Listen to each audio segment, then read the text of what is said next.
일단 만나뵈서 반갑고 오늘 5월 이제 내일은 마지막 날인데 또 벌써 올해도 벌써 5개월이 지나고 있는데 책은 얼마나 읽으셨는지 또 올해 혹시 목표 독서량이 있는데 얼마나 달성했는지 한번 좀 확인 한번 해보시고 비디오 한번 켜주실 분들은 좀 켜주세요. 뭐 얼굴 보고 좀 얘기 좀 하고 싶으니까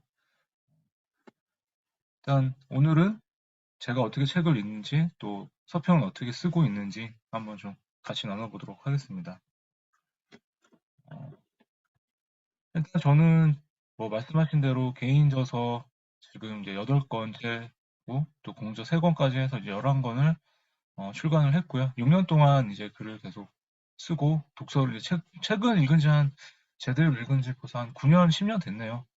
그때 2012년에 이제 해고 당하고 나서부터 그때부터 제대로 된 생존 독서를 했으니까 독서를 제대로 한 거는 생존 독서 포함 지금까지 해서 횟수로 한 10년째 됐네요. 그래서 뭐 그래도 30대 때는 좀 뭐 거의 책하고 술하고 가까이 지냈던 것 같은데 그래도 아직 성향이 좀 막 그렇게 막 세지 못해서 여리다 보니까 그냥 책을 통해서 답을 또 많이 찾았던 것 같고요. 지금도 뭐 그전 예전보다는 많이 또 나이가 들면서 뭐 유연해지기도 하고 뭐 노하우도 생기고 했지만 그래도 어 감정이 아직도 좀 불완전하고 기복도 좀 있고 결국엔 제 마음을 달래거나 답을 찾는 거는 저는 책에서 많이 찾거든요.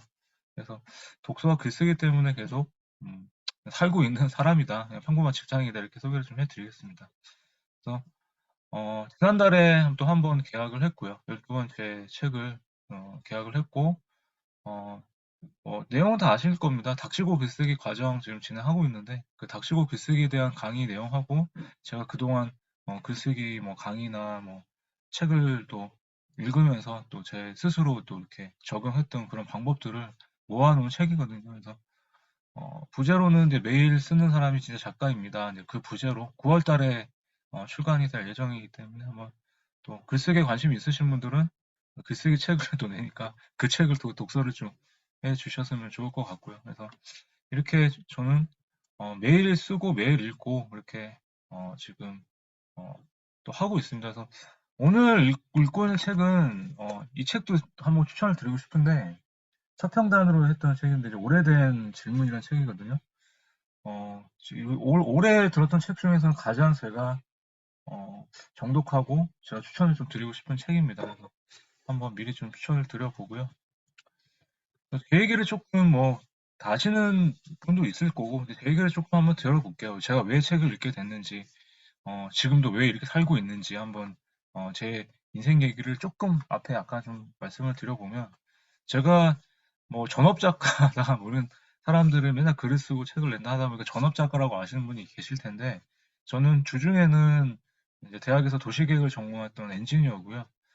지금은 건축회사 개발팀에서 어, 땅 검토하는 이제 일을 하고 있고 이제 부장으로 계속 재직을 하고 있습니다. 그래서 올해 이제 17년 차 직장인이고요.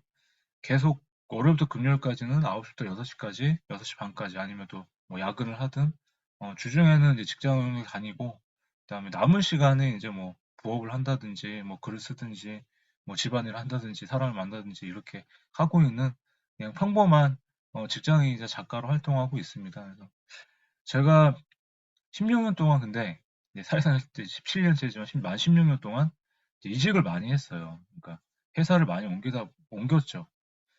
보통 선배님들을 보셨을 때, 어, 7번의 이직, 뭐, 뭐, 30년을 만약에 회사를 다닌다 했을 때, 어떠실 것 같아요? 한번 채팅창에 적어보세요. 한번 직장을 나는 많이 옮겨봤다 1번, 뭐, 지금 그래도 한 회사에서 오래 다녔다 1번, 저처럼 많이 옮겨봤다 2번, 한번 눌러봐 주시겠어요? 직장 생활 해보셨다는 분들은 한번 지금 계시는 분 중에. 나는 지금 한 직장에서 뭐 계속 오래 근무를 했다. 옮겨봐야 두세 번이다 1번. 나 저처럼 한 7번 이상 뭐 그래도 여러 직장 옮겨 다녔다 뭐 2번. 한번 채팅창에 한번 적어 보시겠어요? 지금 또 다른 짓 하는 거 아니시죠? 채팅창에 한번 좀 적어 봐 주시겠어요? 듣고 계시죠? 4번은 뭔가요? 직장을 안 다니시는 건가요? 4번은 뭐죠? 제가 4번 얘기한 적은 없는데. 일단은, 저는 4번 옮겼다고요. 아, 4번 옮기셨다고요? 아, 네네네. 4번. 아, 네. 일단, 그래도, 바깥에서 제가 얼굴을 보여드릴 수가 없어서 죄송해요. 괜찮습니다. 네. 네. 그냥, 그, 채팅창에 그냥 이렇게 지금처럼 호응만 좀 잘해주시면 될 것 같고요. 근데 저는 무엇이 문제였을까? 다른 분들도 좀, 그냥 편하게 들으신 건 좋은데, 같이 좀 참여를 해 주셨으면 좋겠어요. 지금 듣고 계신 분들은. 무엇이 문제였을까? 무엇이 문제였을까? 글쎄요, 저는 2004년도에 이제 사회생활을 시작했고, 이제 제 얼굴이 몇 살처럼 보이시는 모르겠지만, 올해 나이가 44살입니다. 20대 같지 않아요? 좀, 2004년에 이제 사회생활을 시작했고, 그때가 대학 졸업반이었거든요. 27살 때 대학을 졸업하자마자 이제 취업을 했는데, 제가 이제 들어갔던 이제, 전공자가 이제 도시계획, 도시공학. 어떻게 보면 부동산에 이제 땅에 대한 관련된 학문하고 되게 가까운데, 들어갔어요. 들어갔는데, 이제 건축 설계사처럼 되게 바빴어요. 그래서 매일 야근하고 철야하고 하는데 거기에 받는 보수는 뭐 대기업의 뭐60% 수준? 그러니까 거의 박봉이었어요. 뭐 한 달에 처음 들어왔는데 월급이 140만 원, 150만 원 이랬거든요, 그때. 근데 지금도 저희 업계가 좀 많이 높아지긴 했는데 200만 원이 좀 안 돼요. 신입사원들이. 그러니까 물론 뭐 신입사원들이 200만 원 정도 받으면 뭐 적당하다고 하는데 그 돈을 받고도 매일 야근하고 밤새고 뭐 이렇게 하다가 저 같은 경우는 이제 다닌 회사들 다니다가 월급이 막 밀리고 막 임금체불까지 막 생겼던 거예요. 그러니까 임금체불에 막 야근이 많고 막 철야하고 또 늘 의뢰 입장에서 일을 하다 보니까 막 발주처나 뭐 저기 지자체 공무원들이 막 계속 갑질하고 막 갈구고 그러니까 이런 것들이 되게 많았어요, 그냥. 그러니까 저 같은 경우도 마음은 또 여리고 감정도 막 그 감정 조절 잘 못하는 성격인데 보니까 혼자서 스트레스를 되게 많이 받았고 막 그러니까 생각이 되게 많았던 거예요. 막 스트레스 받고 아 진짜 하기 싫은데 또 나가면 할 게 없고. 그러니까 얼마 전에 뭐 네이버 그 직원이 자살해가지고 뭐 이런 거 보셨잖아요. 좋은 회사를 다니더라도 더 이상 내가 나가서 새로운 걸 하려는 게 두려운 거예요. 또 지금 하는 일이 너무 익숙한 거고. 그러니까 저 같은 경우는 저도 그랬어요. 이거를 그만두고 싶은데 배운 게 이거고 지금처럼 막 다른 거를 뭐 할 생각도 못 했었고 새로운 분야에 도전하는 것도 두려웠고 막 이런 것들이 다 뒤섞여가지고 막 되게 스트레스를 받았는데 제일 이제 스트레스였던 건 임금이 막 체불되니까 돈을 못 버는 거예요. 월급이 안 나오니까 생활이 안 되는 거고. 그래가지고 임금 체불 뭐 이런 것 때문에 옮겼는데 옮기는 곳마다 있었어요. 보시면 야근 철야, 월급이 또 밀리고 계약직이고 또 월급이 또 밀리고 막 이런 식으로 계속 막 생활이 막 그냥 뒤죽박죽이 된 거죠. 어떻게 되셨을 것 같아요? 저처럼 이렇게 되면 어떠셨을 것 같아요? 되게 힘드셨겠죠. 계속된 스트레스를 받으니까 그때는 이제 야근하고 막 사람들을 만날 시간도 없었어요. 그래서 매일 계속된 스트레스를 받고 막 안일하게 행동하다가 그냥 계속 스트레스를 풀려고 이제 술만 마신 거죠. 이때가 이제 30살 때예요. 지금이랑 별 차이 없죠. 어떠세요? 더 늙어 보이나요? 얼굴은 그대로죠. 딱 30살 때 찍은 사진이거든요. 29살, 30살 때. 딱 2006년, 7년도. 그러니까 제 옆에 있는 친구는 지금 안산에 사시는 분들 계시는 모르겠는데 어, 같은 직종에 이제 일을 했던 대학 동기인데 이 친구도 저처럼 막 이러다가 나는 도저히 못하겠다. 나는 갑이 돼야 되겠다 해가지고 이 친구는 공무원 시험을 다시 봐가지고 지금은 안산시청 도시계획과에서 어, 이제 곧 팀장이 될 친구예요. 잘했, 공부도 잘했고 막 안산시청 안산시 살고 계신 분들은 한번 이 친구를 한번 보시면 좋을 것 같아요. 송창조라는 친구인데 이 친구는 탈출을 했는데 저는 방법을 또 그렇게 용기가 없었어요. 그냥 맨날 술 먹고 스트레스 받고 하다가 결국에는 매일 신사한탄만 했죠. 월급이 밀리니까 술을 먹고 또 공무원한테 갈굼당한 술 먹고 막 계속 이랬었어요. 그리고 월급이 밀리니까 다른 회사를 찾아야 되잖아요. 그러니까 선배들한테 제발 나 힘드니까 좀 다른 회사 소개 좀 시켜달라. 막 이런 것 때문에 계속 술 먹고 또 피곤한데도 또 그냥 먹고. 그러니까 저 같은 경우는 또 이게 또 버릇이 나쁘긴 한데 취할 때까지 마셨어요, 그냥. 그러니까 그거를 너무 괴로우니까 취할 때까지 마시고 또 다음날 막 늦게 나가고 또 뭐 아니면은 막 뭐 안 나가기도 하고. 그럼 근태도 엉망이었죠. 그러다가 이제 다니던 회사 네 번째 회사에서 2012년 2월 달에 권고사직을 당하게 됩니다. 근데 뭐 물론 근태나 술을 먹고 막 이런 것 때문에 막 제가 뭐 잘린 것도 있지만 제가 하는 일이 어떻게 보면 말씀하신 대로 이렇게 인허가라는 게 땅 개발 검토를 하다 보니까 돈하고 되게 민감해요. 그래서 제가 그때 2012년도에 그때도 저희 회사가 이제 그때도 막 되게 어려웠었어요. 2012년도 다니던 네 번째 회사가.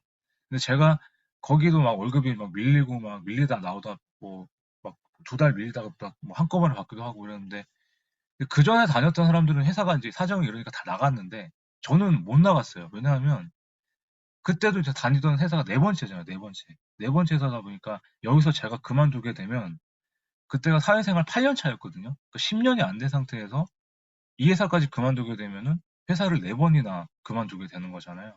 그럼 선배님들 중에서 만약 사장님이 있다가 대표라고 치고 저같이 막 잦은 이직 10년도 안 됐는데 네 번을 벌써 회사를 그만두고 다섯 번째 회사를 찾는 사람들을 뽑을까요? 그러니까 저는 이제 막 주위에서도 그렇고 그만 좀 그만두고 한 곳에 정착해라. 그래서 어떤 뭐 시련이 와도 버티겠다. 이 회사가 망할 때까지 있겠다라는 이제 그 생각에 버텼던 거예요. 근데 그러다가 이제 회사 사정이 안 좋으니까 사람들은 다 나가고 그 사람이 했던 일을 제가 다 고스란히 떠안았었어요. 그러니까 회사가 큰 규모는 아니었거든요. 한 13명 정도 있는 회사였는데 반이 나가니까 이제 뭐 팀이 또 3개였는데 2개로 줄고 뭐 하나로 남고 근데 일은 그대로고 근데 돈은 안 나오고 근데 결국에 제가 다 막 뒷수습을 하고 이제 열심히 했죠. 그러니까 그게 꼭 단점은 아닌 게 또 장점인 거는 뒷수습을 하면서 제가 여러 가지 이제 그런 위기 상황이나 이제 대응 능력 같은 걸 배울 수 있었는데 뭐 일단 그 문제는 둘째 치더라도 그때가 이제 2012년도에 그 2008년 9년에 이제 미국 서브프라임 모기지로 왔을 때 그때 금융위기가 한번 있었잖아요. 그때 이제 건설사에서 막 뭐 도시계획이나 이런 일들이 많이 줄었어요. 지금처럼 또 한 번 그런 시기가 올 것 같은데 막 뭐 도시계획이든 땅이든 이제 개발하는 이제 그런 수주하는 일들 그런 게 계속 줄어요 지금 줄고 있거든요. 그러니까 저희도 저희 같은 작은 회사는 큰 회사는 이제 일이 없어도 막 돈을 모아놓은 게 있으니까 버티는데 저희 회사 같은 경우는 수주를 못하면 이제 망하는 거예요. 월급이 안 나오니까 사장님도 자기 개인 돈으로 뭐 대출 받는 것도 한계가 있으니까. 그래서 한 회사랑 이제 그 대기업하고 조인해가지고 창고를 짓는 그런 개발 사업 검토를 했었는데 제가 잘못 검토를 하는 바람에 그 회사에 피해를 끼치게 된 거예요. 안 내도 그러니까 내야 될 돈을 안 내도 된다라고 제가 얘기를 해버려가지고 그 대기업에서 한 100억 손해를 본 거죠. 근데 이미 딴 계약은 했고 그 창고를 하기 위해서 물류 창고를 짓는. 그래서 저는 이제 그거에 대한 책임을 이제 지고 사장님한테 이제 넌 나가 이렇게 회고를 당하게 된 거예요. 그래서 그때가 2012년 2월이었고 이제 그때 제 나이가 35살 때였고 그래서 저는 이제 회고를 당하다 보니까 이제 네 번째 회사에서는 이제 잘린 거예요. 그러니까 너 나가 이렇게 제가. 그러니까 어쨌든 제가 저희 업계도 바닥이 좁거든요. 그러니까 소문이 또 날 수가 있어요. 황상열 전후만은 일을 못해서 회사에 손해를 끼치고 잘렸다. 근데 제가 다른 회사에 지원을 하면은 어떻게든 네트워크가 있으니까 다 알아볼 거 아니에요. 평판이나 이런 거에 대해서. 그래서 그런 생각을 하니까 너무 힘들어진 거예요. 그래서 저는 되게 열심히 살았다고 생각을 했는데 35살 때까지 맨날 월급이 밀리고 또 작은 회사 전전하다가 결국엔 또 쫓겨나고 또 제 집은 없었고 이제 당장 내일은 제가 이제 갈 사무실도 또 없는 거예요. 근데 제가 그때 어, 결혼한 지 3년째였고 이제 큰애가 지금 12살인데 이제 3살 때 와이프는 이제 괜찮다고 이제 근데 제가 너무 힘드니까 이제 그 막 되게 열심히 살았다고 생각했는데 다 무너진 거예요, 그냥. 그래가지고 막 우울증이 막 오고 이제 더 이상 저는 이제 35살 나이에 네 번째 회사까지 그만뒀고 이제 앞으로 제가 40 전에 사실은 저는 어떻게든 성공을 하고 싶었는데 인생이 제 마음대로 안 되는구나. 그냥 다른 사람들은 되게 열심히 살고 있다고 생각하는데 왜 나만 이런 시련이 맨날 오는구나. 막 너무 답답했던 거예요. 모든 게 무너지고 이제 무기력증이 생기고 우울증이 와가지고 이제는 아무것도 하기가 싫었던 거예요. 그냥 인생의 패배자처럼 뭐 해도 그만, 노력해도 내가 이렇게 올라갈 수 있을까? 다시는 내가 뭘 할 수 있을까라는 이제는 용기까지 다 싹 사라져 버리니까 살고 싶지가 않더라고요. 그래서 되게 이기적인 사람이었던 거죠. 가족이 있는데 가장으로서 역할도 해야 되고 당연히 내가 힘들지만 나보다 더 힘든 게 가족이라는 생각을 못하고 저는 저만 힘든 저만 생각했었거든요. 그래가지고 이제 결국에는 어, 그 이제는 더 이상 뭘 하지를 못하겠다. 그래서 해고를 당하고 돌아오는 이제 그 집에 와가지고 그 다음날부터 그냥 칩거를 했어요. 그냥 2달 동안 아무도 나가지 않고 그냥 누워만 있었어요 방에. 그럼 집사람이 그냥 밥 넣어주면 밥 먹고. 선배님들 만약에 저 같은 남편 주셨으면 저 같은 배우자 있다 그러면 당장 이혼했겠죠. 그죠? 어떠셨을 것 같아요?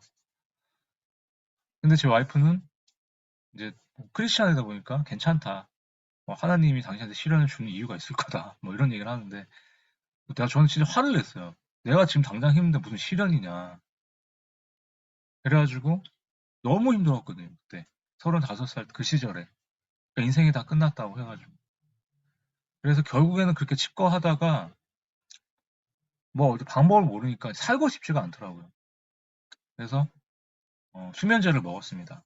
아무도 없는 이제 날에 다 애들도 없고 다 나간 날 수면제를 먹었는데 이제 계속 먹게 되더라고요. 아 이렇게 되게 졸리더라고요. 막 그냥 이렇게 아 목숨을 그냥 끝나는구나. 아 이렇게 죽는 거라는 생각이 드는 거예요. 막 이렇게 계속 먹고 있는데 어지럽고 막 지나갔던 막 이렇게 진짜 살아왔던 순간들이 막 이렇게 지나가더라고요. 그래서 그냥 수면제를 한 통 다 먹고 그냥 쓰러졌고 그냥 의식을 잃었죠. 그래서 이렇게 죽는구나 해가지고 이제 제 인생은 끝나는 줄 알았는데 눈을 떴더니 살아있더라고요. 보니까 병원이었고 세척을 하고 있었고 돌아보니까 가족들이 와 있었고 또 울고 있고 부모님도 계셨고 장인도 와 있었고 그러니까 다 이게 어떻게 보면은 되게 죄송스럽더라고요. 딱 봤는데 제가 지금 뭐 하라고 그때 자각이 든 거예요. 그래가지고 그때부터 다시 한번 살아야 되겠다는 생각이 들어가지고 제가 이제 어릴 때부터 책을 좋아하긴 했었거든요. 책에서 길을 찾아봐야 되겠다 해가지고 다시 한번 저만의 생존 독서를 어, 시작했습니다. 다시 한번 살기 싫어요. 저 살고 싶어가지고 인생을 다시 한번 바꿔보고 싶어서 다른 인생을 살고 싶어서 생존 독서를 한번 시작하게 됐어요. 그러니까 저한테는 지금까지는 가장 힘든 시기였고 이제 뭐 인생에 대해서도 한번 이제 생각했던 시기였거든요. 35살이라는 시간. 그래서 가장 먼저 갔던 데가 어, 강화문 교보문고였어요. 거기 가서 아프니까 청춘이다를 읽으면서 아직 늦게 피지 않은 꽃은 뭐 이런 구절 있잖아요. 그거 보면서 또 한번 울었어요. 남자친구도 이렇게 눈물이 좀 많은 편이긴 한데 그래서 아프니까 청춘이다를 읽고 나서 이제 욕도 이렇게 아직 내가 인생 80을 살았다고 하면은 아직 반도 안 살았는데 내가 인생의 황금기는 아직 오지 않았다는 생각이 좀 들어서 그냥 한 번 더 힘을 내보자. 그래가지고 제가 여기 옆에 있는 책을 다 사옵니다. 이 자기계발을 다 사와가지고 3개월 동안 미친 듯이 읽었어요. 제 스토리 아시는 분은 아실 거예요. 그래서 3개월 동안 300권의 책을 읽었는데 책만 읽었느냐? 아니요. 갔다 와서 저 같은 엔지니어들은 또 그때 당시에는 어, 이렇게 이력서를 넣으면은 작은 회사에서는 또 기술자들이 부족해가지고 오라는 데가 좀 있었어요. 그래가지고 딱 봐가지고 이제 뭐 느니까 안 그래도 다음날 면접 보러 와라 해가지고 그냥 면접 보고 좀 작은 회사에 이제 취업을 했고 바로 이제 일을 하고 퇴근하면은 이제 집사람한테 양해를 구해가지고 뭐 집안일 뭐 이런 거 빼고 밤새서 이제 책을 계속 읽었어요. 3개월 내내 300권의 자기계발서를 읽었습니다. 그래서 읽고 또 읽고 반성을 했어요. 보세요. 책을 읽게 되면 저는 이렇게 했어요. 생존 독서를 한 게 책을 읽게 되면은 일단 책을 읽으면서 어때요? 생각을 하게 되죠. 생각을 하게 되죠. 왜? 이 문장을 어떻게 썼는지, 저자가 왜 이렇게 메시지를 썼는지, 이 꼭지의 주제는 뭔지 생각을 하게 돼요. 그럼 생각을 하면 어때요? 질문을 하게 돼요. 지금 아까 제가 말씀드린 이 저자가 이 꼭지에서 말하고자 하는 핵심 메시지가 뭘까? 이 문장은 왜 이렇게 쓴 걸까? 저자의 생각은 왜 이럴까? 질문을 하게 되죠. 이 문장 자체 의미가 뭘까? 아니면 진짜 하찮게라도 단어 하나라도 이거 찾아봐야 되겠다 질문을 하게 돼요. 그러면 독서를 읽으면서 그냥 읽는 사람은 없어요. 생각을 하고 질문을 던져요. 저는 그랬어요. 질문을 던져서 답을 찾아요. 답을 찾다 보면은 그 답이 답을 찾아가지고 정리를 하다 보면은 그게 나에 대한 삶의 철학이 되고 가치관이 돼요. 저는 그거를 다 적어가지고 그 책에 나오는 것들 저자의 생각과 대치되는 게 있다면 내 생각을 적고 그래서 내 삶의 철학과 사상 정신 이런 거를 이렇게 정리해가지고 제가 다시 적용을 했어요. 저는 저를 바꾸기 위해서 이렇게 생활을 했죠. 적용을 계속 했어요. 하나씩. 적용을 하다 보니까 그게 습관이 되고 그게 습관이 이제 행동으로 돼가지고 제가 조금씩 옛날보다는 그 아주 구렁텅이 그 소용돌이 속에서 좀 빠져나갈 수가 있었어요. 그래서 저는 독서는 인생을 바꾸게 해주는 진짜 도구가 될 수 있다라고 저는 어, 말씀을 좀 드리고 싶어요. 선배님들도 책을 좋아하시겠지만 저는 정말 다시 살고 싶어서 지금도 제가 책을 읽으면 뭐라도 해요. 저는 어떻게든 실행을 해요. 바꿔보기 위해서. 가장 중요한 게 그거예요. 저는 제가 생각하는 독서는 다 아시겠지만 읽는 거에서 끝나는 게 아니라 읽고 쓰고 정리하고 읽고 정리하고 생각하고 쓰고 실행한다. 거기까지가 저는 진짜 독서라고 생각을 하거든요. 선배님들도 한번 이렇게 해보셨으면 좋겠어요. 왜 책을 읽어야 할까? 한번 채팅창에 본인이 지금 왜 책을 읽고 있는지 한번 그냥 한 줄 그냥 편하게 한번 써보시겠어요? 한번 선배님들 내가 왜 지금 내가 책을 읽는지 한번 한 줄씩 한번 써보세요. 채팅창에. 지금 내가 왜 책을 읽고 있는지. 책을 다 좋아하실 거니까 책을 왜 읽어야 하는지 한번 채팅창에 한번 써보시겠어요? 한번 쓰신 거 보고 얘기를 드리려고 해요.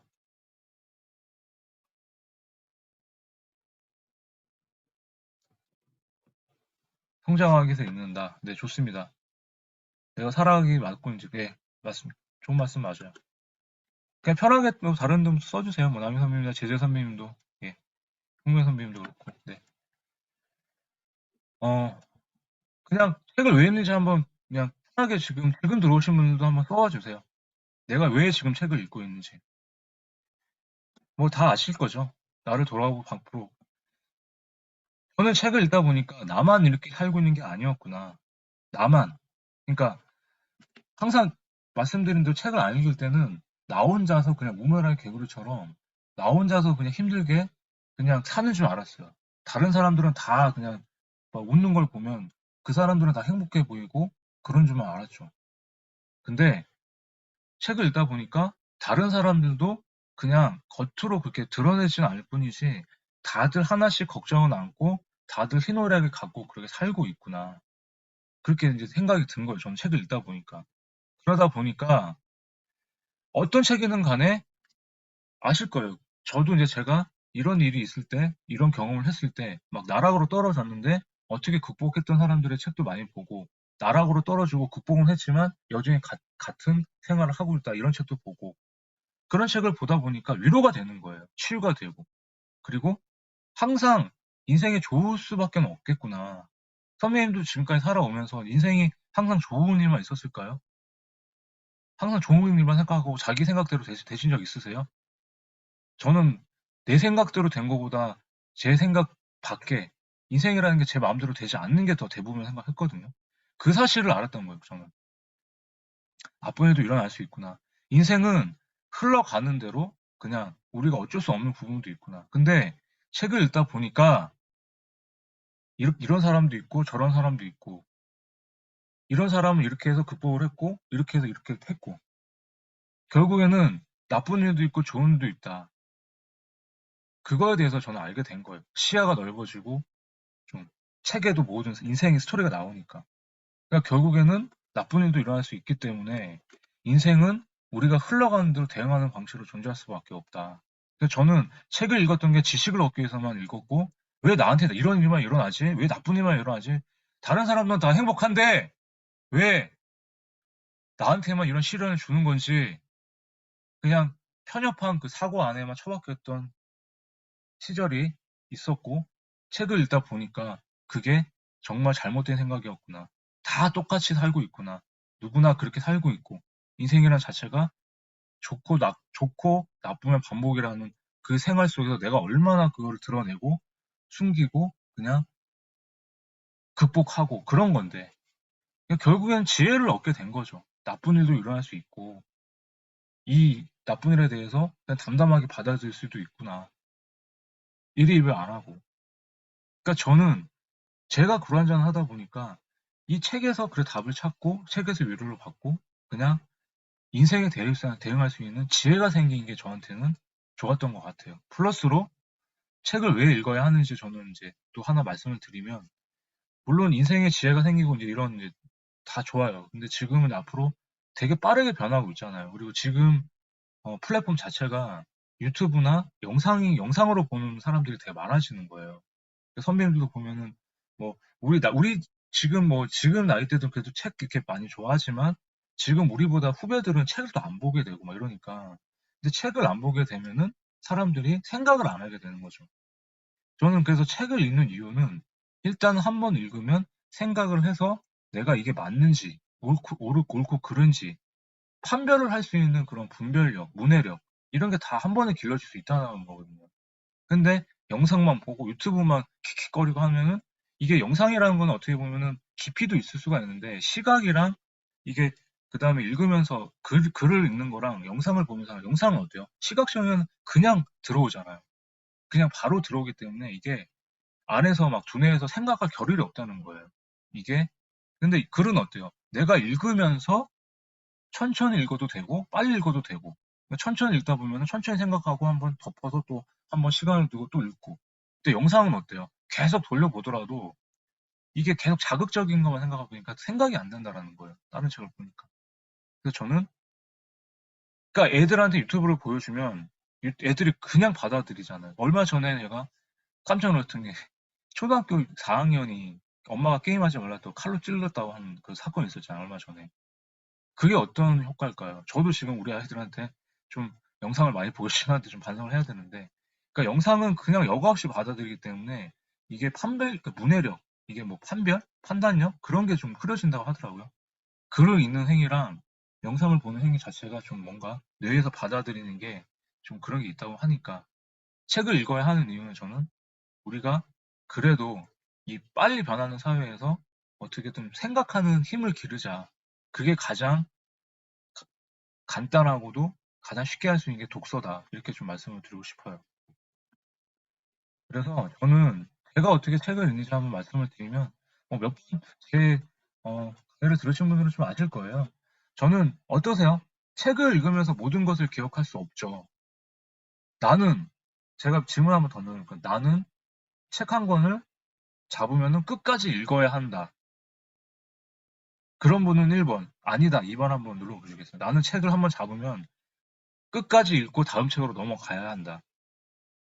꼭 한 권 잡으면 무조건 끝까지 읽어야 한다. 1번 아니면 2번. 그쵸. 2번 분들이 많을 거예요. 1번 분도 계시겠네요. 제가 뭐 친한 분들 중에 뭐 허피선 작가님이면 뭐 속독이나 뭐 제가 하는 이런 방법들이나 다른 사람들의 어떤 독서법이나 이런 거 보면은 한 권을 잡고 끝까지 봐야 된다는 강박관념이 있는 사람들이 꽤 많아요. 제가 봐도. 그러다 보니까 보고 싶은 책은 많은데 다음 책으로 이렇게 넘어가지가 않는 사람이 많이 들거든요. 근데 뭐 이미 뭐 선배님들이 지금 듣고 계신 분들은 책을 좋아하시기 때문에 책을 읽으면서 모든 것을 기억할 수 없다라는 거는 이제 아실 거고 그런 강박관념을 버리시고 저도 수많은 독서법 책을 읽어봤고 저한테 많이 읽고 싶어가지고 이제 찾았던 방법이 이겁니다. 음악을 듣듯이 자연스럽게 흘려 읽자. 음악을 들으면 어때요? 음악을 들을 때는 의식하지 않잖아요. 그냥 듣잖아요, 선배님도 그냥 음악이라는 건. 근데 왜 책만 읽으면 의식하세요? 아, 이걸 언제까지 읽어야 되지? 이게 뭐지? 물론 의식을 해야 되겠죠. 의식을 해야 기억을 하고 뭐 치고 하는데 그런 의식이 아니라 책을 읽을 때 만약에 잘 안 들어와요. 어떤 한 책을 읽어봤을 때 만약 오래된 질문 이 책을 읽어봤는데 어떤 챕터는 나한테 안 맞아. 어떤 챕터는 잘 읽혀져. 그게 어떤 챕터는 잘 읽혀진다 그러면 지금 내가 그 필요한 챕터가 그 부분인 거예요. 그런 부분을 정독을 하고 나머지는 속독을 하자. 이게 음악을 듣듯이 자연스럽게 흘려 읽자. 우리말로는 흐름 독서법, 플로우 리딩이라는 겁니다. 인남이 있을 씨가 쓴 1만 권 독서법에 나오는 플로우 리딩, 흐름 독서법. 그게 제가 찾은 하나의 방법이었어요. 책을 그래서 이렇게 쭉 읽다 보면 쓸데없는 부분들은 그냥 스킵하거나 그냥 넘겨요. 그리고 제가 딱 봤을 때 제가 필요한 부분만 정독을 해요. 근데 그게 어렵다 그러면 목차를 보고 미리 그냥 체크를 해요. 제가 보고 싶은 부분도 읽어요, 저는.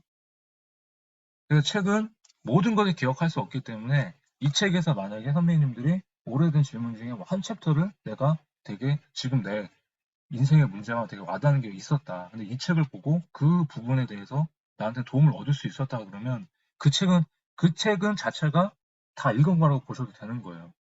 흐름 독서법이라 해서 플로우 리딩, 플로우 해서 흐르다. 그래서 저는 플로우 리딩 하면서 와닿는 문구들은 이렇게 정독을 하고, 좀 보이시면 모르겠지만 밑줄을 긋고, 보이시나요? 밑줄을 긋고 인상 깊은 좀 밑줄을 긋고 제 생각을 적어요. 접어요. 선배님도 한번 해보세요. 그냥 쓸데없는 분들은 속독하고 스킵하시고 나한테 필요한 부분만 읽고 거기를 밑줄을 긋고 한번 이렇게 내 생각을, 저는 독서노트를 따로 쓰긴 하는데 지금은 다 책에다 제 생각을 쓰거든요.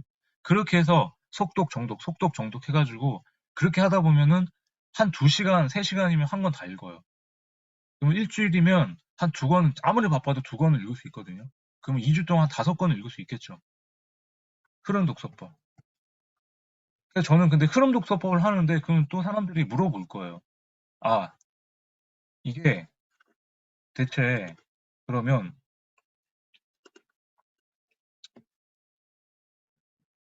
장르별로 이렇게 차별화가 이제 되는, 그 장르별로 좀 차별화 이제 시킬 수 있는, 혹시 죄송한데 다 끄고 계시니까 비디오 좀 켜주실 분들은 좀 켜주시면 안 되나요? 제가 혼자 이렇게 보니까 너무 막 이게 참 그런 게 있네요. 그래도 한두 분이라도 좀 얼굴 키시면은 제가 그분들 보고 좀 집중을 할 텐데, 혹시 비디오 켜주실 분도 있으시면 좀 한 번만 켜주세요. 뭐 관계사항은 아닌데 다들 끄고 계셔가지고 좀 한번 처음이자 마지막 한번 부탁을 좀 드려볼게요. 켜줄 수 있는 분들 한번 좀 켜주세요. 그래서 저는 자기계발서 같은 경우는 현재 지금 장르별로, 근데 어차피 이제 그 다 플로리딩 하는데 뭐 소설이든 에세이든 뭐 자기계발서든 이게 다 뭐라고 하죠? 그냥 다 한꺼번에 다 이렇게 똑같이 읽을 수는 없잖아요. 그래서 저는 장르별로 이렇게 차별을 좀 시켜봤다. 그래서 자기계발서는 그냥 말씀하신 대로 잔소리하는 책이니까 이렇게 실천할 수 있는 문구를 골라서 한번 해보자. 그리고 에세이는 천천히 읽으면서 한번 그 장면을 느끼면서 좀, 에세이라는 책이 그렇잖아요. 에세이는 그냥 읽으면서 내가 필요한 부분만 플로우 리딩 하면서 좀 셀프 위로 하자. 그리고 소설은 제가 소설을 읽는 방법은 한번 말씀드렸지만 소설은 어떻게든 한번 이렇게 한번 해보세요. 지금도 그때가 말씀드린 소설은 딱 소설책이 온다. 그러면 등장인물, 주인공 이름부터 모든 인물의 이름 다 쓰세요. 그런 다음에 그 제일 많이 사는 주인공, 그 다음에 뭐 비중 있는 조연 1, 비중 있는 조연 2, 그다음 단역들. 그래서 제일 많이 나온 사람하고 그 다음 나온 사람들 이름을, 그런 사람들 이름의 스토리를 따라가세요. 읽으면서 내가 그 사람처럼 돼가지고. 주인공은 그 드라마처럼 보는 거예요. 드라마나 영화처럼 보는 거예요. 가장 많이 나온 사람들을 찾아가지고 그 시점에서 스토리를 따라가다 보면은 줄거리가 보여요. 그 줄거리가 보여서 한번 좀 시간이 걸리겠지만 저도 소설은 되게 많이 읽지는 못해요. 제가 막 읽다 보면 소설은 또 이렇게 막 계속 생각을 해야 되고 줄거리를 따라야 되니까 머리가 아프긴 하거든요. 근데 소설책은 한번 인물의 이름을 다 써가지고 그런 식으로 한번 좀 써보세요. 그냥 편하게. 그리고 그냥 실용서나 선배님들 말씀 실용서나 뭐 이렇게 공부를 해야 될 책들은 플로우 리딩 하지 마시고 정독을 해야 되겠죠. 내가 정보를 얻을 책들은. 그래서 저는 장르별로 이렇게 한번 구분해서 한번 읽어보자. 한번. 제 독서법 지금 들으신 분들은 한번 복습해보세요. 제가 이렇게 읽고 있다라는 거에 대해서. 장르별로 차별을 합니다. 자기계발서는 잔소리하는 책이기 때문에 거기서 그냥 결론 부분에 내가 필요한 부분만 읽고 나서 적용을 해보자. 실천을 해보는 게 자기계발서고요. 에세이는 읽고 나서 내가 위로받으면 끝이고, 소설은 아까처럼 인물에 대한 거를 한번 다 따져봐가지고 인물을 따라서 그 줄거리 흐름 따라가자. 그리고 실용서는 그냥 진짜 공부하듯이 그냥 수험서대로 한번 공부를 하자. 그래야 장립을 해가지고 그렇게 얻는 게 있으실 거예요. 그리고 저는 항상 말씀드렸지만 오늘 뭘 책을 읽으셨잖아요. 여기서 만약에 뭔가 책을 읽었다고 하시면은 그 읽었던 구절을 찾아서 하나라도 실천을 옮기세요. 이건 진짜 이거는 100% 제가 부탁을 한번 드리는 뭐 명령이 아니라 책을 읽고 나서 왜 바뀌지 않아요? 책을 왜 많이 읽으면 독서인들 바뀌는 게 그냥 바뀌지가 않잖아요. 안 하시니까 안 바뀌는 거죠. 책을 읽었다 그러면 어떻게 하자?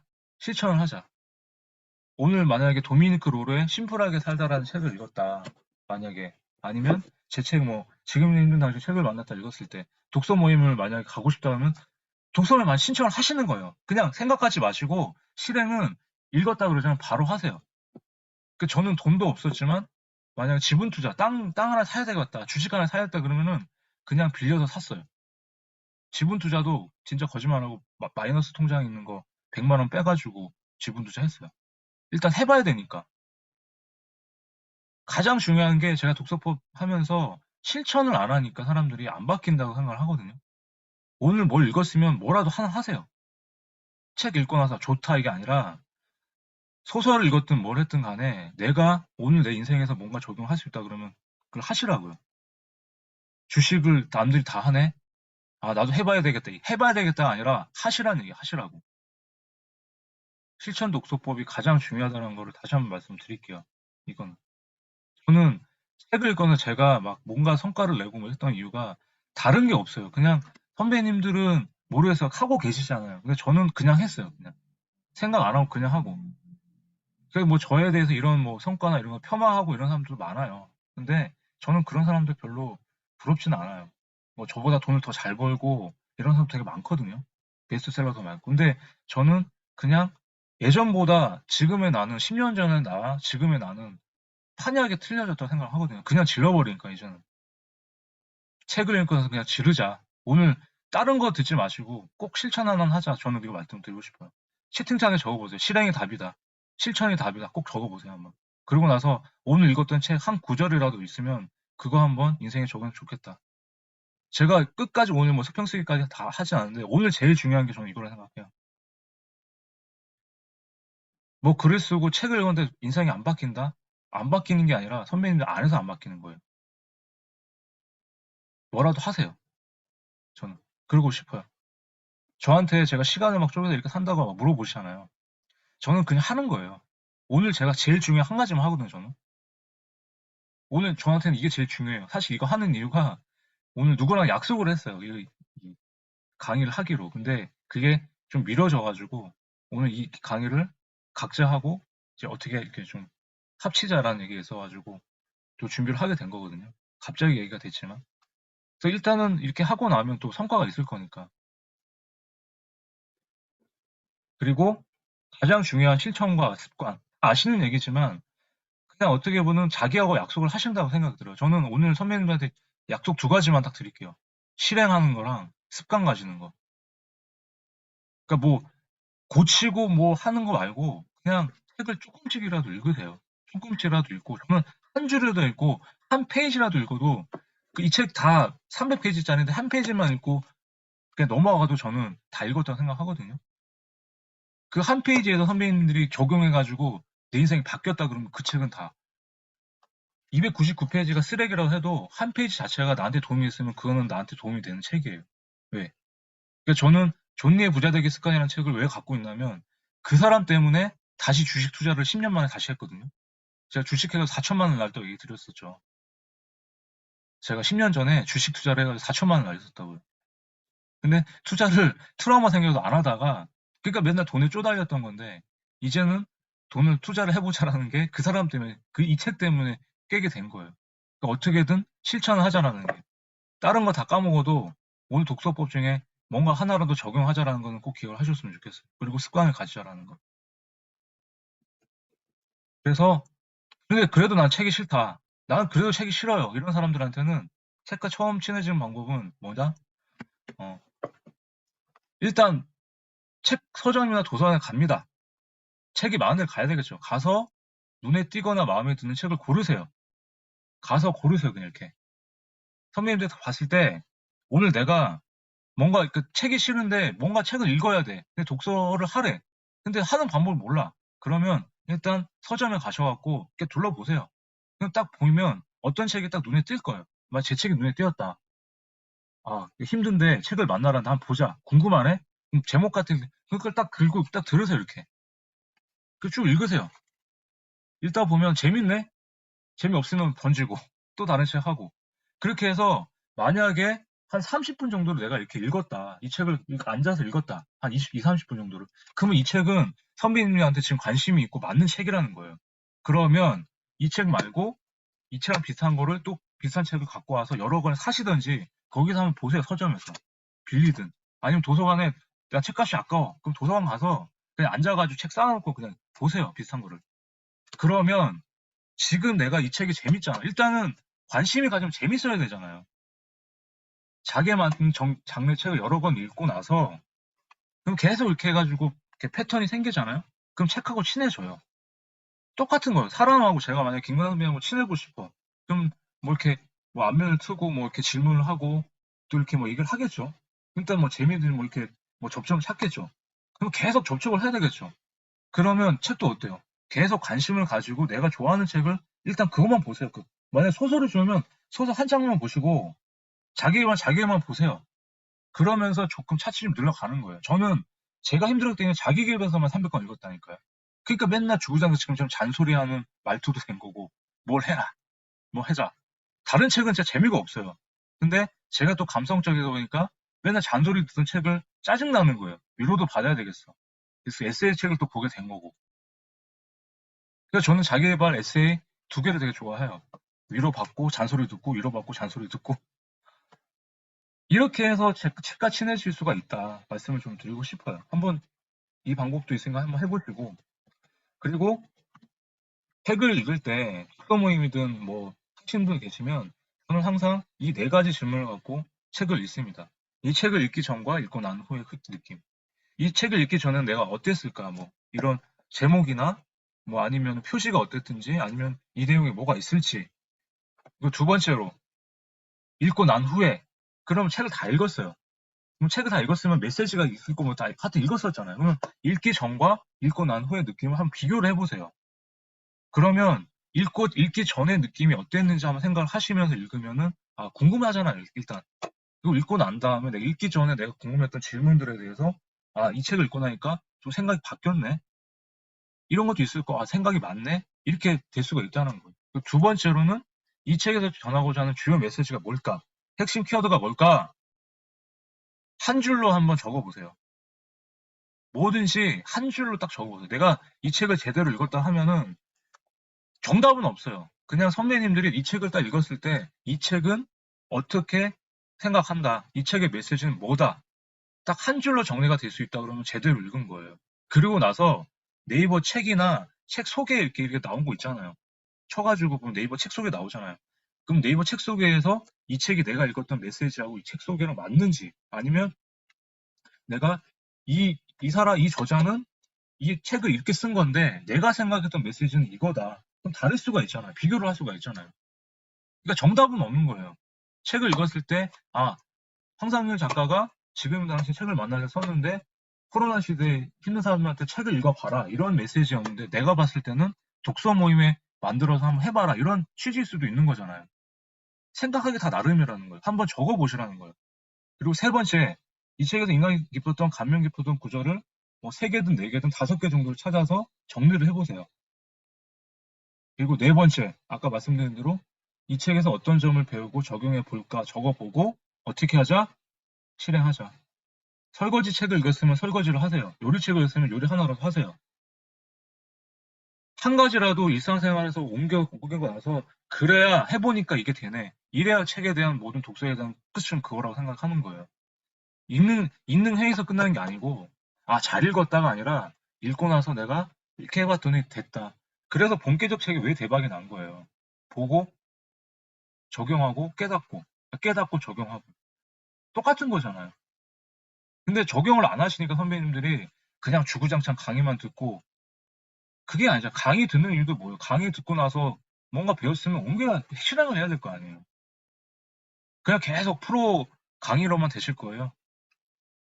자기한테 지금 우리 지금 진짜 좋은 거 많잖아요. 근데 그 주변에서 강의만 100개 듣고 나서 나한테는 다 도움이 됐다고 해놓고 안 하는데 강의 듣고 나면 뭐 하실 거예요? 책 읽고 나서 바뀌는 게 없는데. 저는 항상 마지막 드리는 게 적용해볼까. 그래서 네 번째가 가장 중요한 말씀을 드리고 싶은 거예요. 좋은 책 되게 많아요. 많은데 그냥 읽고 나서 아 좋았네. 근데 내일도 똑같아. 모레도 똑같아. 저도 지금 막 후회하는 게 많죠.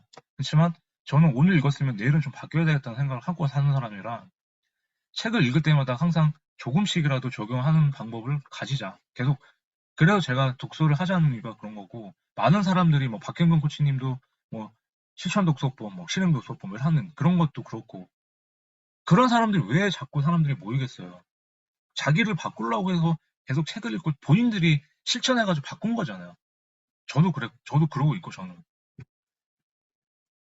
그래서 오늘 이것만 기억합시다. 독서법은 이것만 기억하시면 좋겠어요.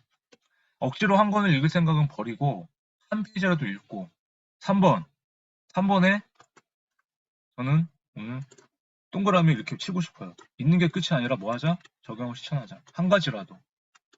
제가 강조하는 건 이겁니다. 그러고 나서 플러스로 이제 한 개의 구절을 읽고 자기 생각을 기록하자. 이게 인상 깊은 구절을 쓰고 내 생각을 쓰자. 이게 이제 나중에 서평 쓰기까지 이어진다고 하는 거 보고 이 두 개를 좀 생각을 하셨으면 좋겠어요. 3번은 또 왜 실천하자라고 하는 게 뭐냐면 서평 마지막 결론 쓰실 때 나는 이렇게 해가지고 적용해 볼 거다라고 결말을 이렇게 지을 수가 있는 거예요. 내가 이 책의 메시지가 이랬는데 내가 이 상에서 내가 이렇게 한번 해보고 싶다라는 게 있으니까. 그래서 책을 읽어야 하는 이유는 뭐다? 나만 이렇게 사는 게 아니고 다양한 사람들도 다 힘들게 살아가고 있지만 누구는 티를 내고 누구는 주저앉고 근데 누구는 극복해서 성공을 찾아가고 이런 스토리가 다 있어서 인생의 지혜를 얻을 수 있기 때문에 책을 읽어야 한다는 걸 말씀을 드리고 싶은 거고 책을 읽었다면 어떻게 하자? 적용하고 실천을 해서 그 사람들처럼 꼭 성공하는 건 아니지만 그렇게 좀 바뀌어 가졌으면 좋겠어요. 그래서 저는 제가 두 분을 한번 소개를 해주고 싶은데 저 말고 다 들어보셨을 거예요. 전한나 작가님이라고 1천권 독서법 쓰신 그 책 보셨을 거예요. 전한나 작가님. 그리고 초인용쌤 유근용 작가님 아시죠? 메모에 힘 썼고 일독일행 독서법 쓰신 초인용쌤이라고 유근용 작가라고 있어요. 개인적으로도 이제 뭐 가끔씩 연락하고 지내는 사이긴 한데 그 두 사람이 독서를 통해서 적용하고 실행해가지고 인생을 바꾼 사람들이거든요. 전하나 작가 같은 경우는 지금 막 엄청나게 전국에 본 독서법을 다 열풍 막 소개를 하고 다니고 있고 그 초이용세 유근영 작가라는 사람은 독서를 통해서 자기 문제였는데 지금 뭐 하고 계신지 알아요? 부동산 투자해가지고 어마어마한 지금 부를 누리고 있어요. 그 사람이. 그 사람은 땅책을 읽고 자기가 바로 다음날 땅을 사러 부동산을 찾아갔대요. 아무것도 모르는데. 그러니까 그렇게 하나씩 깨치면서 책 하나를 통해서 하다 보니까 그렇게 인생을 바꾸고 있는데 대부분의 사람들은 안 하기 때문에 그렇다는 말씀을 드리고 싶은 거예요. 책을 아무리 읽어야 뭐예요? 바뀌는 게 없다는 거는. 저는 그게 오늘 제가 말씀드리고 싶은 제가 핵심 메시지로 말씀을 드리고 싶어요. 오늘 한 가지라도 어떤 책을 읽었으면 만화책도 좋아요. 한 가지 실행을 해보시는 걸 좀 말씀을 좀 드리고 싶어요. 그래서 저는 책을 이렇게 읽고 나서 이 메신저가 되라라는 책도 이렇게 읽으면서 이렇게 밑줄을 긋고 제가 이렇게 계속 지금 책을 읽었습니다. 그래서 혹시나 뭐 인생 책이 뭐냐 사람들이 많이 물어보는데 오늘 인생 책이 20권 돼요, 저는. 워낙 또 책을 좋아하다 보니까. 근데 그 중에 하나 한 베스트 한 10에 그 10위 안에 드는 책 중에 오늘 추천하고 싶은 책은 이 책이에요. 선배님들도 100만 년의 메시지를 다 갖고 계시죠. 선배님들이 갖고 계신 지식과 경험을 저처럼 나누고 이렇게 한번 해보시면 좋겠다. 근데 이것도 어떻게 하자? 이 책을 읽고 나서 그대로 한번 해보세요. 이 책 읽고 거기에 나오는 질문에서 답만 설치 직접적으로 실행해본 적은 없으시죠? 이 책을 읽고 한번 거기에 나온 대로 나도 메신저가 어떻게 돼보고 싶다 하시면은 메신저가 되는 행위를 하세요. 오늘 끝나고 나서 내가 강의자를 한번 만들어서 단 한 사람이라도 모객해가지고 이렇게 강의를 해보는 거예요. 그러면 그게 결국에는 뭐 은영 선배님이나 미영 선배님이나 뭐 남희 선배님 이렇게 계신 분들이 그거에 대한 하고 계신 분들 계실 거고.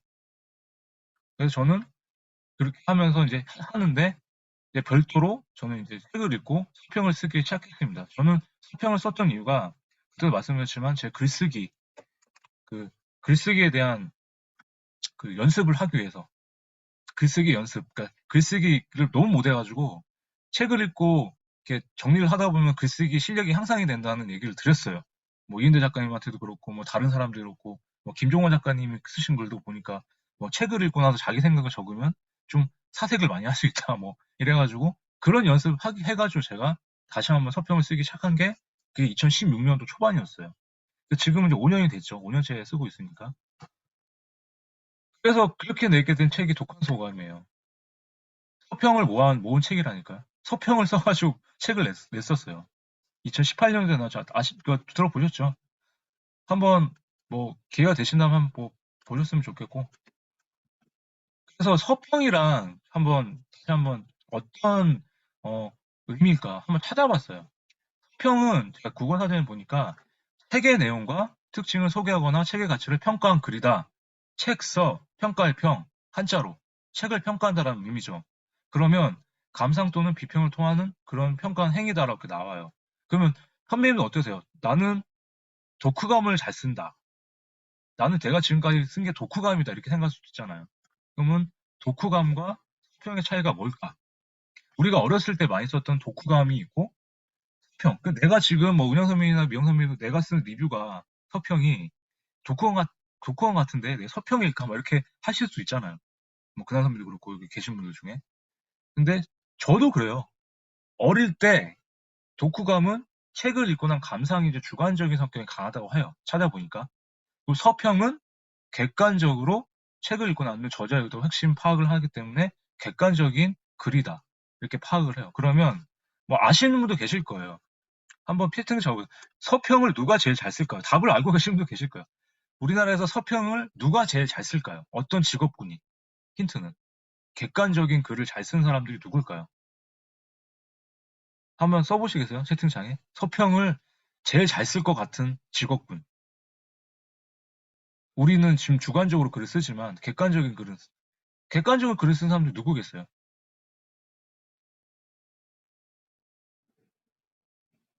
갑자기 다 벙어리가 되신 거예요. 채팅창에 한번 적어볼 때 반항하시는 거죠? 기자. 알고 계시는데 일부러 안 쓰시는 거죠? 아시는 분들은 쓰셔야 제가 진도를 나가는데 이제 저에 대해서 너무 많이 아셔갖고 제가 잠적을 해야 될 것 같습니다. 기자죠, 기자. 신문 기자, 신문 기자. 그죠? 저도 그 주말에 이렇게 보면은 이렇게 책 이렇게 소개하는 거 보면은 책 소개들 보면 이렇게 나오잖아요. 그게 보면은 굉장히 잘 써요. 이 책은 뭐다. 막 외국 막 서적이 쓰다 막 이 사람들이 쓰다. 그래서 저는 이 두 개를 합쳐서 어떻게 하자? 우리가 쓰고자 하는 거는 리뷰다, 리뷰. 독후감 플러스 서평을 섞어서 리뷰를 한번 써보자. 저는 이렇게 제가 한번 성격을 정해 놓은 거예요. 그래서 평을 쓰는 이유, 리뷰를 쓰는 이유 뭐다? 읽은 책을 한 번 더 기억하고 내 생각을 정리하기 위해서. 책을 한 번 읽으면 아까 선배들 읽으면은 어때요? 읽고 나서 뒤돌아보면 기억이 안 나죠. 진짜 천재가 아닌 이상.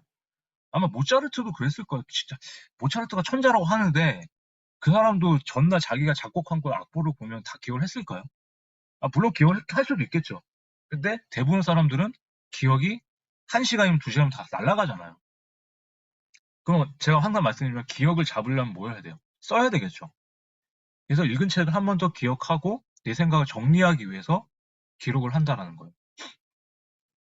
그리고 내가 느낀 감동과 생각 느낌을 누군가 나누기 위해서 한번 서평을 쓴다. 이렇게 한번 생각을 하고 하나는 뭐다? 신간 홍보 도움을 위해서 쓴다. 신간 홍보 도움을 왜? 서평 이벤트를 많이 하는 거 뭐예요? 신간이 나오면 서평을 많이 써서 출판사에서 확 띄우겠죠. 서평 이벤트를 하는 이유가 그거예요. 서평을 하는 사람들은 책을 공짜로 받아 좋고 읽어서 내가 쓰는 것도 좋고 그 다음에 출판사 입장에서는 공짜로 100권을 풀어가지고 확 풀어서 2주 안에 신간 홍보를 위해서 후기를 많이 받을 수가 있는 거잖아요. 리뷰가 뭐예요? 후기, 후기. 그러니까 강의든 뭐든 후기가 많아야 인기가 많은 거잖아요, 선배님들. 만약에 은영 선배님도 뭐 옷을 사셨어요. 미영 선배님도 막 어디 뭐 쇼핑을 가. 근데 내가 이 책을 보고 싶은데 베스트셀러래. 근데 긴가민가 해. 그럼 뭐부터 보세요? 후기부터 보시잖아요. 리뷰. 리뷰가 많은지, 이 책이 뭔지 궁금하시잖아요. 출판사 서평만 봤는데 리뷰가 빵이야. 그러니까 식당 가도 맛있는 집이라고 갔는데 손님이 없어. 들어가고 싶으세요? 별로 이렇게 갸우뚱하지 않아요. 똑같은 거예요. 그러니까 서평을 쓰는 이유가 아까 우리는 원래 읽은 책을 한 번 더 기억하고 그런 것도 좋은데 이제 어떻게 보면은 이렇게 우리가 읽으면서 신간 홍보도 도움이 된다.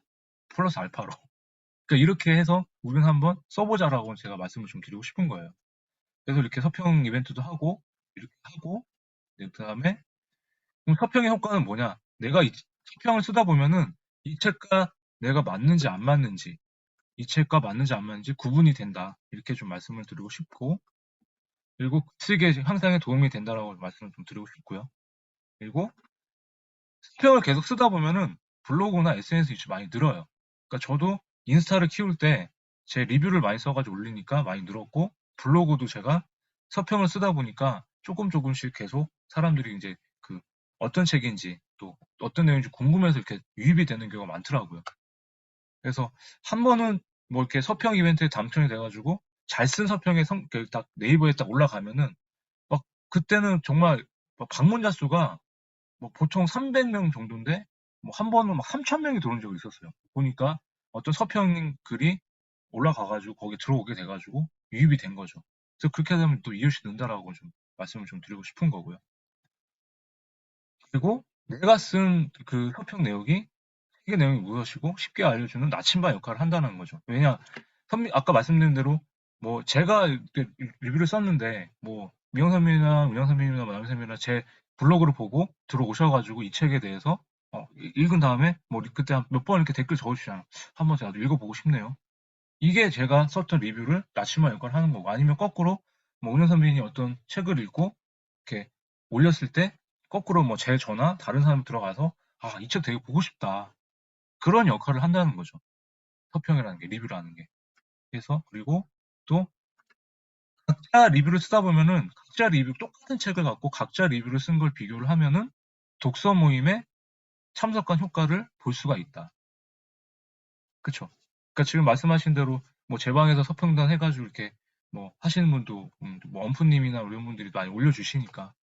그래서 그런 서평단에도 보면 그러니까 공짜로 읽을 수 있고 보고 싶은 책도 그냥 보고 그 다음에 내 글쓰기 실력도 늘 수 있고 이런 거를 볼 수 있고 또 아니면 서로 이제 독서 모임에서 이렇게 토론하는 것처럼 내가 쓴 리뷰나 다른 사람이 썼던 리뷰하고 또 이렇게 다르게 볼 수가 있잖아. 생각이 틀리니까. 그래서 그런 독서 모임에 참석한 효과를 볼 수가 있다. 이렇게 좀 말씀을 드리고 싶은 거예요. 그래서 오늘 본론을 이제 또 이제 들어가면은 서평을 쓰기 위한 독서법은 이거다. 제가 이렇게 읽는 건데 1차 독서를 할 때는 아까 플로우 리딩으로 이렇게 쭉 속독 정독을 하면서 내가 필요한 부분에서 정독을 할 때 인상 깊은 구절 같은 거를 밑줄을 긋고 그 다음에 밑줄을 긋은 다음에 내 생각을 한번 적고 정리를 하세요. 뭐 독서 노트를 따로 적든 뭐 아니면 원노트나 뭐 에버노트 적든 뭐 노션에 뭐 적든 독서 노트를 자기만의 방법으로 정리를 하세요. 그 다음에 그 정리한 것만 한번 다시 읽어보는 거예요. 저는 그 책에다 밑줄 그은 부분만 그 접은 부분만 다시 읽거든요. 그렇게 읽다 보면은 두 번, 세 번 읽다 보면 이제 핵심 키워드가 보이겠죠. 그래서 핵심 키워드가 나오면은 책에서 저자가 전하는 의도가 무엇인지 파악할 수가 있다. 이렇게 좀 말씀을 드리고 싶은 거예요. 그래서 서평 쓰기 로드맵은 뭐냐? 내용을 발췌를 하고, 그 다음에 메모 기록하고, 그 다음에 개요 구상을 한 다음에 초고를 쓰고, 그 다음에 초고를 한다. 똑같아요. 쓰기 로드맵인데 선배님들이 여기까지는 알겠어. 내가 책을 읽고 그 정리는 할 줄 알겠어. 메모까지는 하겠어. 근데 뭐가 어렵다? 글쓰기가 은영 선배님이나 뭐 민영 선배님이나 글쓰기 할 때 가장 어려운 게 뭐였어요? 프레임 꾸는 거, 프레임. 구성 방식만 알아도 쉽게 쓸 수가 있는데 이 프레임을 또 자기 나름대로 이제 프레임 갖고 계시잖아요. 뭐 은영 선배님이나 민영 선배님도 뭐 자기만의 또 서평 잘 쓰시잖아요. 그 자기만의 서평 프레임이 있기 때문에 그 서평 프레임을 못 만들어서 쓰기가 되게 어렵다라는 거예요. 그리고 우리 효시 선배님 같은 경우도 자기만의 그 뭐 그림책 쓰시는 것도 자기만의 틀이 있으시잖아요. 근데 저도 제가 저만의 틀을 만들어 가지고 서평을 쓰는 거고, 뭐 허 작가님이 그 유튜브 보면은 그 허필선 작가님이 뭐 서평 30분이 뭐 30분만 쓰는 방법 뭐 이런 게 보면은 그것도 다 자기만의 틀에서 이렇게 해가지고 시간을 줄이고 이렇게 보여주는 거죠. 그러니까 결국에는 제가 오늘은 이 개요 구상하는 것만 잘해도 이 쓰는 거는 이것만 잘해도 이게 반 나오잖아요. 그 다음에 선배님 글 많이 쓰시면 알겠지만 이 개요만 잘 짜도 초고 쓰는 거는 문제가 없다라는 거예요. 그러니까 글쓰기는 틀, 구성 방식부터 먼저 생각을 하고 거기에 맞게 내가 어떤 글을 쓸지 키워드를 먼저 적고 거기다 살을 붙여서 늘리기만 하면은 글쓰기가 가장 수월한데 서평도 그렇다는 거예요. 그래서 오늘 한번 뭐 계속 아시는 분들은 아실 거고 처음 들으시는 분들이니까 아, 황상렬이라는 사람이 이런 프레임을 갖고 쓰고 있구나 이렇게 한번 말씀을 좀 드릴게요. 그래서 일단 그 프레임부터 이제 구성하는데 발췌는 어떻게 하자 하는 부분은 주관적 발췌와 객관적 발췌가 있는데 책의 나중에서 이제 그 정리하실 때 어떻게 독후감 쪽으로 가는데 느낌 쪽으로 감상이나 느낌 위주로 가실 거면은 그 주관적 발췌를 통해서 좀 한번 뽑아 보시고 진짜 서평이나 이제 평가를 하기 위해서는 그 저자가 어떤 구절이나 어떤 내용에서 그런 핵심 메시지나 작가의 색이 드러나는지 한번 좀 파악을 해 줬으면 좋겠다라고 한번 말씀을 좀 드릴게요. 그래서 발췌는 이렇게 한번 해봐라.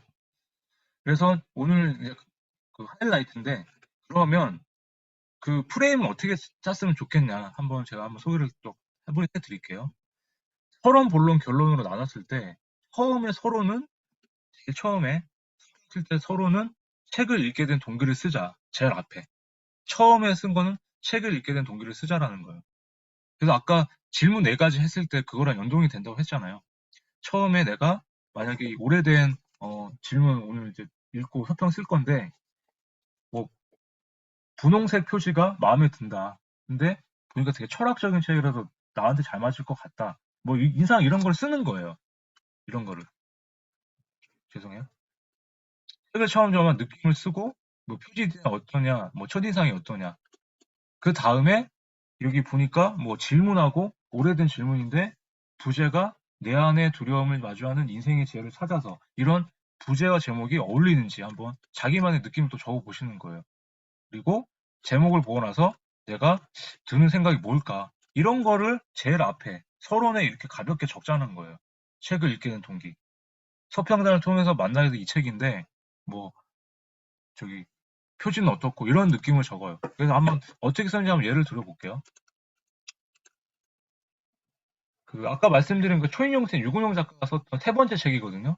이 사람도 지금 6권의 책을 냈는데 메모의 힘이라는 책 아마 읽어보셨을 거예요. 많이 들어보셨을 거고. 그래서 저도 이 책 참 잘 읽었는데 그럼 처음에 아까 그 서평 서론을 쓰는 게 책을 읽게 된 동기를 쓰자고 했었고 그래서 아까 쭉 이렇게 썼죠. 뭐 일동이라는 도서가 도움을 많이 받았다. 이 책의 저자이진 뭐 누구였고 뭐 인연을 맺게 된 뭐 이 책. 그러니까 그냥 편하게 이 책을 어떻게 읽게 됐는지 그거를 제일 처음에 쓰자. 그 표지가 어떻다. 뭐 제목이 어떻다. 이런 느낌을 그냥 편하게 한번 써보자라는 거예요. 그래서 글이 어려운 게 그거잖아. 첫 문장을 어떻게 써야 될지, 첫 문단을 어떻게 시작해야 될지 그걸 모르니까. 근데 쓰기 시작하면 어때요? 계속 탄력이 붙잖아요. 선배님들 글 써보시면 알겠지만. 근데 우리는 서평도 제일 앞에 이 책을 어떻게 만났는지, 어떻게 접하게 됐는지, 이 책의 느낌이 어떤지, 읽기 전에 생각은 어떤지, 이런 거를 제일 처음에 서론에 쓰자. 아시겠죠? 그리고 두 번째는 서론인데, 본론 들어가기 전에 서론 하나를 더 쓰는 이유가 이 책에 대해 소개는 해줘야 될 거 아니에요. 이 책을 어떻게 읽게 됐는데, 이 책이 뭔지, 영화나 드라마도 보면은 리뷰 쓸 때 사람들이 이 영화의 줄거리나 이 영화의 뭐 배역이나 이런 거 소개를 하잖아요. 그럼 우리도 책에 대해서 이 책에 대한 목차나 이 책에 대한 뭐 저자를 뭐 소개한다거나 하죠. 그래서 저는 원래는 저자까지 소개를 했는데 지금은 그냥 목차만 소개를 합니다. 목차만. 목차만. 이거 목차는 책에 나오는 그냥 챕터, 꼭지 제목까지 쓰지 마시고 대목차 제목만 적자. 장제목만 적자. 그 장제목만 적어도 아, 이 책이 어떻게 구성이 돼 있구나. 있는 사람들이 그렇게 생각을 할 수 있다라는 거죠. 그리고 나서 그 목차를 보고 읽기 전에 대한 그 느낌을 한번 적어보자. 여기까지 이렇게 딱 서론으로 딱 끝내자는 거. 책을 읽게 된 동기, 그 다음에 이 책에 대한 소개. 그러면은 뭐 가볍게 시작할 수 있으시죠? 이렇게 쓰고 나서, 그럼 이것도 예를 들어서 볼게요. 어떻게 썼는지. 이렇게 쓰는 거예요. 아까 책을 읽게 된 동기 썼고, 이거는 약간 아까 쓰시면서, 지금은 제가 이건 안 쓰고, 이건 안 쓰고, 요 밑에 것만 써요. 이렇게 밑에 것만. 요거만 쓰거든요. 그래서 요것만 보면은 1장, 2장 장제목만 썼고, 이 장제목에 챕터별로 어떻게 뭔가 내용이 나와 있다까지 이렇게 쓰면은 있는 사람들이 이 책을 딱 접했을 때 이런 목차에 이런 내용이 있겠구나라고 상상을 할 수 있을 거 아니에요. 그죠? 일단 책 소개를 한 거예요. 가볍게. 그러니까 여기까지 해서 서론을 끝내자. 책을 읽게 동기, 그다음 목차 소개. 이렇게 앞에 쓰고 나서 그 다음에 본론에서 이제는 책에 대한 그런 감명 깊은 구절이나 나의 생각을 한번 이제 소개를 하자라는 거예요. 그래서 읽은 챕터 중에 감명 깊은 구절 몇 개를 선택해가지고 내 생각을 적은 거를 그거를 본문으로 하자. 그 외에 다 일일이 다 요약을 하고 하다 보면은 스포일러가 되기 때문에 그렇게 하지 말고 내가 읽었던 그 가장 인상 깊은 구절 한 책의 한 10% 정도만 소개를 하자라는 거예요. 왜? 다 소개를 하면은 사람들이 책을 안 사겠죠. 그죠? 그래서 이런 식으로 요 빨간 거는 이제 메모의 힘에 나왔던 그 구절을 쓴 거고요. 밑에는 제 생각을 적은 거예요. 그래서 이거를 본문에다가 이렇게 5개 정도만 적어도 양이 나온다. 이렇게 한번 정리를 해 보셨으면 좋겠고요. 그런 다음에 우리가 마지막 결론에서 이 책을 읽고 나서 이 책이 전달하는 핵심 메시지가 뭔지 서술을 하고 이 책에 대한 총평과 전체적으로 느낀 점, 어떤 독자에게 이 책을 읽어보면 좋을지 추천을 해보자. 이거를 마지막에 서평에다 평가를 해보자라는 거예요. 그러면 읽게 된 동기, 목차 소개, 그다음에 인상 깊은 구절 및 나의 생각이 본문으로 가고 마지막 네 번째에서 이 책을 읽고 나서에 대한 느낌과 그런 총평을 적으면은 딱 한 개 글이 되겠죠. 이 책을 읽고 나서 마지막에다가 내가 어떻게 뭐 메모를 배울 수 있었고 느낌과 독후감과 이 책에 대한 평가에 대한 걸 마지막에 쓰자. 그래서 오늘 핵심은 뭐냐면 이 프레임을 딱 갖고 가서 제 프레임을 써도 되고 뭐 선배님들도 자기만의 서평 프레임이 있으실 거 아니에요. 그 프레임을 한번 구성 방식을 한번 더 점검을 해보고 자기한테 가장 맞는 서평 그 방식을 찾아가지고 한번 써보세요. 만약에 이게 어렵다 그러면 제가 오늘 알려드린 이 그 서평 프레임을 가지고 한번 써보세요. 그런 다음에 제가 그래서 제 프레임이 왜 저는 그냥 좋다라고 이제 이렇게 말씀까지 못 드리지만 그래도 제가 이 구성 방식으로 써가지고 한번 말씀드렸었잖아요. 몇 번 그 온라인 서점에서 잘 쓴 서평을 뽑혔다고. 5번 정도 뽑혔거든요. 그럼 결국에는 서점 MD들이 인정해서 뽑아준 거니까 제 이 구성 방식도 어떻게 보면은 나쁘다고는 할 수는 없잖아요. 그래서 그거를 갖고 가서 한번 해보자. 이렇게 하셨으면 좋겠어요. 그래서 서평을 쓰는데 만약에 기본형이 있었잖아요. 근데 소설 같은 경우는 사실은 목차가 따로 없어서 이게 되게 쓰기가 좀 애매해요. 그래서 문학관이나 소설 같은 게 있으면은 아니면은 뭐 제가 아까 알려드린 그런 기본 틀에서 선배님들이 한번 자기만의 그 서평 방식을 구성 방식을 한번 바꿔 보셨으면 좋겠어요. 그래서 저 같은 경우는 아까 기본형을 바탕으로 하지만 소설 같은 경우는 좀 이제 목차 같은 게 없어서 목차 소개를 못 하잖아요. 그럴 때는 이제 줄거리나 뭐 인물 같은 거를 이제 붙여가지고 조금 변형해서 써도 좀 괜찮지 않겠냐라고 지금 말씀을 좀 드리고 싶고요. 그래서 제가 썼던 이 노르웨이 숲, 상실의 시대, 무라카미 하루키의 그 수필인데 여기 보시면은 원래는 제가 처음 했었던 게 뭐였어요? 책을 읽게 된 동기, 그 다음에 목차 소개, 그 다음에 인상 깊은 구절 및 내 생각, 그 다음에 마지막에 이 책을 읽고 나서 이렇게 제가 말씀을 드렸잖아요. 근데 이건 어때요? 제가 보니까 일단은 처음에는 이 책을 읽게 된 동기를 썼네요. 군대에서 읽게 됐다. 두 번째는 뭐예요?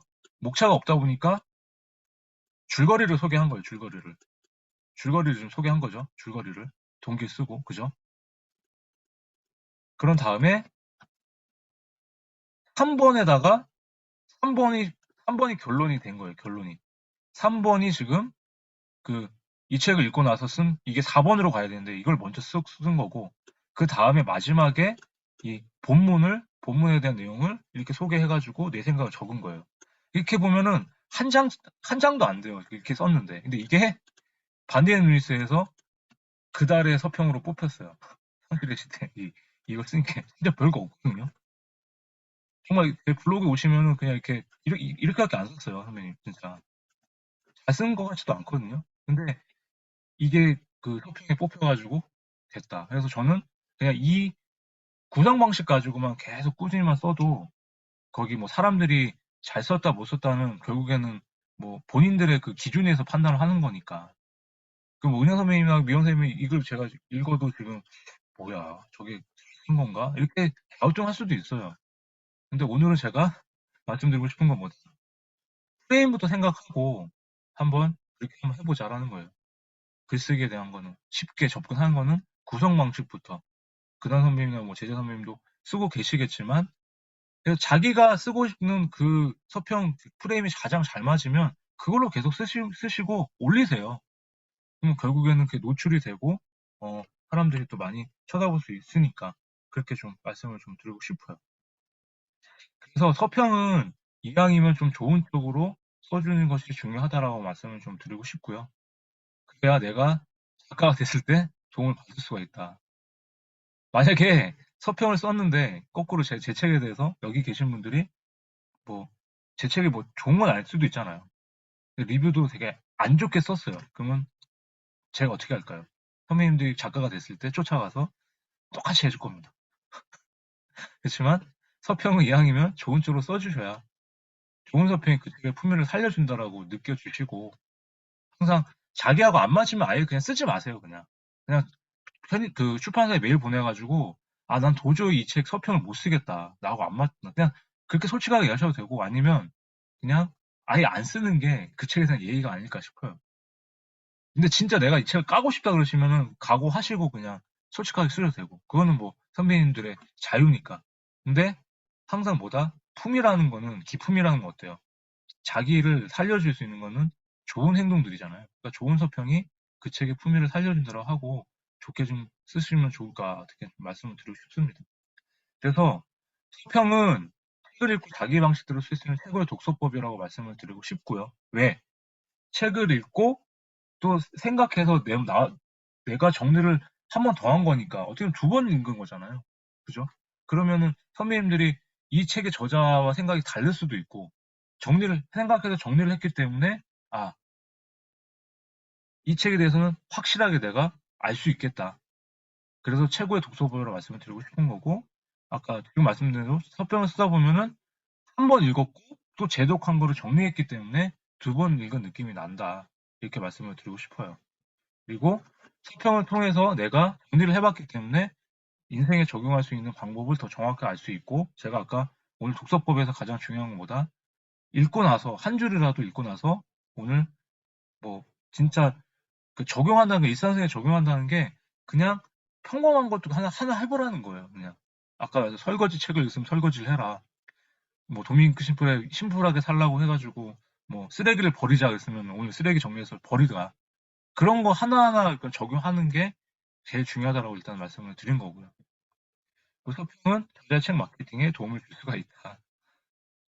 그래서 서평 많이 해주시면 우리가 잘 모르는 사람도 그러니까 아는 작가들한테는 서평 해주는 게 제일 좋고요. 그러니까 우리가 몰라도 이렇게 그러니까 김종원 작가님 책도 많이 좋아하시는 분들 보면은 막 책 사가지고 서평 쓰면 되게 좋아하잖아요. 작가는 그게 제일 저도 제가 내봤지만 작가가 제일 기분이 좋을 때는 신간 나왔을 때 뭐 서평단 신청을 뭐 이렇게 해가지고 받아서 이렇게 써주시는 분도 되게 감사하지만 그래도 내 돈 내산이라고 자기 돈 내서 사가지고 서평을 직접 올려주시는 분들은 한테는 굉장히 감사하죠. 그래도 내 책이라고 기다려주고 그걸 또 읽고 나서 또 이렇게 평까지 해주시는 게 되게 좋은 거잖아요. 관심이니까. 그래서 지금이라도 저는 선배님들이 책을 읽고 한 줄이라도 쓰는 습관이 중요하다고 말씀을 드리고 싶고요. 로저 고전블레는 사람은 이런 얘기를 했다고 합니다. 위대한 글은 세상에 도움이 되는 글이다. 위대한 글은 세상에 도움이 되는 글이다. 저는 위대한 서평은 세상에 도움 글이라고 말씀을 좀 드리고 싶습니다. 뭐 제 강의도 많이 들으실긴 알겠지만 가장 좋은 서평은 무엇일까요? 한번 채팅창에 한번 적어보세요. 내가 생각하는 가장 좋은 서평은 무엇일까요? 알고 계신 분도 있을 거고 그냥 편하게 써주세요. 선배님들이 생각하는 가장 좋은 서평은 무엇일까요? 채팅창에 한번 적어보시면 좋겠습니다. 요거 끝으로 하고 강의 마치도록 할게요. 또 안 쓰시나요? 한 명이 써야 계속 쓰실 건가요? 응원해주는 글. 우리 효실 선배님은 그냥 웃는 걸로 끝나는 건가요? 히읗? 좋은 서평은 히읗?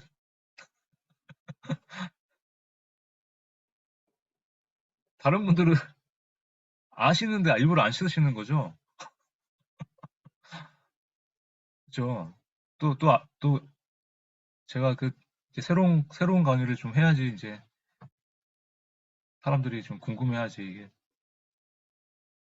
다른 분들은 일단 생각해 보시고요. 저도 참 성격이 느긋한 성격이 못해서 기다려 보겠습니다. 자신의 서평.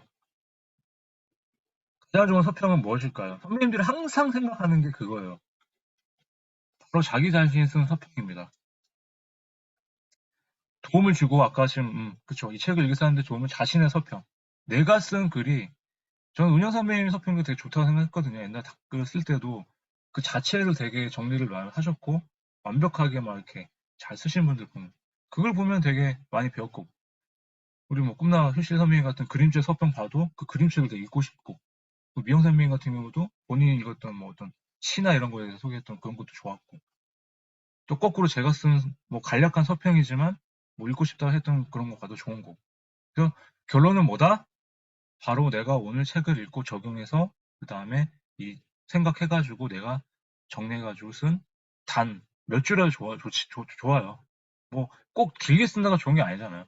한 줄이라도 쓴 내 생각이 들어간 자기 자신이 쓴 서평이 최고라고 생각을 하시고 오늘 책 읽고 한번 서평단에서 있으면 서평도 한번 써보시고 한번 오늘 제 강의를 들으셨다면 한번 제 프레임대로 해가지고 한번 또 뭐 꼭 지금 쓰라는 건 아니고 한번 뭐 이번 주 안에 이렇게 한번 서평 하나 써가지고 블로그에 한번 올리시고 이렇게 해 주셨으면 좋겠습니다.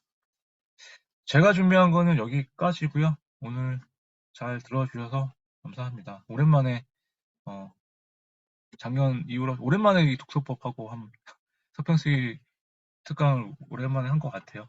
네.